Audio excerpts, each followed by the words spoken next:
স্বামী হিসেবে কুসুমের শেষকৃত্যি সম্পন্ন করার সমস্ত দায়িত্ব থেকে এবার আয়ুষকে বাধা দিল শঙ্কর। হ্যাঁ বন্ধুরা, ভিডিওটা লাইক দিয়ে দেখতে থাকুন। যে মুহূর্তে কিনা কুসুমকে শ্মশানঘাটে নিয়ে যাওয়া হয় কুসুমকে শেষ শ্রদ্ধা জানিয়ে কুসুমের শেষকৃত্যি সম্পন্ন করার জন্য, ঠিক সেই মুহূর্তে যখন কিনা এক পর্যায়ে এই আয়ুষকে যখন কিনা এগিয়ে দেয় ইন্দ্রাণী গাঙ্গুলি এবং বলতে থাকে যে যাও আয়ুষ, কুসুমের মৃত্যুকালীনও যখন কিনা তুমি ওর পাশে ছিলে এবং তুমি যখন সম্পর্কে ওর স্বামী হও তাহলে সেই সমস্ত দায়িত্ব কর্তব্য তুমিই পালন করো। ঠিক সেই মুহূর্তে শঙ্কর যখন বলতে থাকে যে না, কোনোভাবেই আয়ুষ বাবা এই সমস্ত কর্মকাণ্ডের মধ্যে অংশগ্রহণ করতে পারবে না, আমি কুসুমের বাবা হয়ে এই কথাটা বলছি এবং আয়ুষ বাবা তুমি আমার কথাগুলো শুনতে বাধ্য।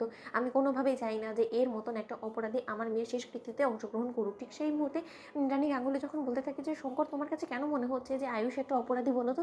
কী এমন অপরাধ করেছে আমার ছেলে? আমার ছেলে তো তোমার মেয়েকে শেষ পর্যন্ত বাঁচানোর আপ্রাণ চেষ্টা করেছে, এবার তোমার মেয়ের ভাগ্য সায় দেয়নি এবং রীতিমতো সেই অপরাধীরা হুমড়ি খেয়ে পড়েছিল তোমার মেয়েকে মেরে ফেলার জন্য এবং সেই তাড়নায় তোমার মেয়ে ঈশ্বরের কাছে চলে গিয়েছে, কিন্তু তাই বলে এই সমস্ত কিছুর জন্য তুমি আয়ুষকে দায়ী করছো। ঠিক সেই মুহূর্তে শঙ্কর যখন বলতে থাকে যে আলবাদ আমি আয়ুষ বাবাকে দায়ী করছি, কারণ যদি আয়ুষ বাবা একটু সতর্ক হতো তাহলে আমার মেয়ের খেয়াল রাখার চেষ্টা করতো। কেন করতাম? আপনি আমাকে একটা কথা বলুন তো, সবসময় চাকর বাকররাই আপনাদের মালিক পক্ষের খেয়াল রাখবে বলুন তো? আপনাদেরকে দায়িত্ব বর্তায় না আমাদের খেয়াল রাখার বলুন তো? আজকে আয়ুষ বাবা যদি একটু সতর্ক হতো, যদি একটু আমার মেয়ের উপরে নজর রাখতো, তাহলে হয়তো আমার মেয়েটা এরকম করে নৃশংস নির্মমভাবে আমার মেয়েটার মৃত্যু হতো না। কিন্তু যে বা যারা আমার মেয়েটাকে এরকম করে কুপিয়ে হত্যা করেছে তারা আয়ুষ বাবার সামনে দিয়ে গিয়েছিল।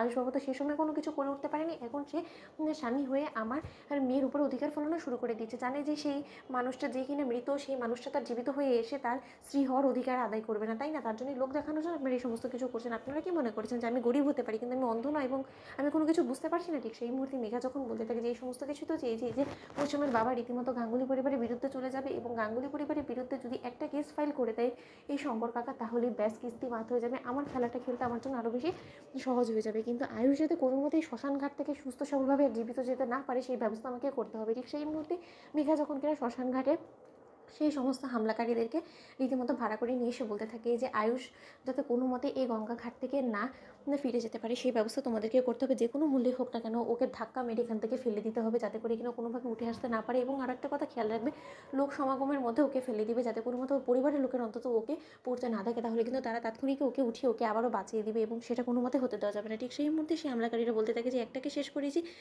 শেষ করে সফল হয়েছি ম্যাডাম, এই সব কিছু নিয়ে আপনি একদম টেনশন করুন, আপনি যেরকমটা বলেছেন আমরা অবিকল সেরকমভাবেই করবো, কিন্তু একটু সময়ের অপেক্ষা মাত্র। ঠিক সেই মুহূর্তে যখন কি আয়ুষ বলতে থাকে যে না শঙ্কর কাকা, তুমি যত যাই বলো না কেন আমি কুসুমের শেষকৃত্য সম্পন্ন করব এবং স্ত্রী হিসেবে যখন কিনা কুসুম আমার প্রতি সমস্ত দায়িত্ব কর্তব্য পালন করছে, তাই স্বামী হিসেবে আমিও ওর শেষ যাত্রায় ওর সমস্ত কাজ আমিই সম্পন্ন করব। তো বন্ধুরা লাইক কমেন্ট শেয়ার করো, সাবস্ক্রাইব করতে ভুলো না।